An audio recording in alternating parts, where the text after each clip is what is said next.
Kong Velasquez at Vey Cortez, naging magarbo nga ang kasalan. June 17, 2024, naganap ang mala fairy tale na kasalan ng sikat na couple influencer na sina Kong Velasquez at Vey Cortez. Marami ang namangha sa grandiosong kasal ng dalawa, at nagpahayag ng kanilang kasiyahan ang mga fans na sa wakas ay ikinasal na din sila. Dagdag pa dyan ay marami ding mga sikat na influencers ang dumalo sa kasalan ng dalawa. Kasama na dyan sina Zinab Harake na kasama ang boyfriend nitong si Ray Parks, Donalyn Bartolome, at sina Alex Gonzaga at ang asawa nitong si Mikey, at marami pang iba. Samantala nagbahagi naman si Vey sa kanyang social media account ng kanilang mga larawan sa kanilang kasal.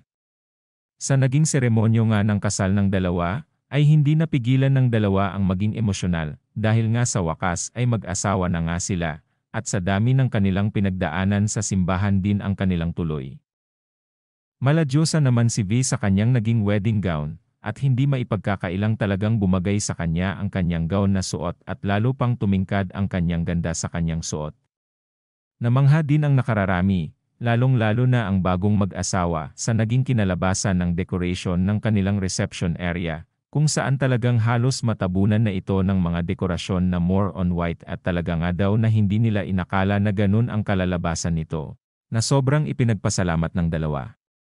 Sa ngayon nga ay marami ngang mga fans ang napapasanaol sa naging kasalan ni Kong at Vey, at hoping ang nakararami na makahanap ng kagaya nga ni Kong Velasquez magmahal, at gaya ni Vey Cortez na hindi iniwan si Kong hanggang sa silang dalawa ay naging successful na sa buhay. Tunay ngang nakakamangha ang kanilang naging love story, at marami ang nagpahayag ng kanilang mga well wishes and nag-congratulate na din sa dalawa.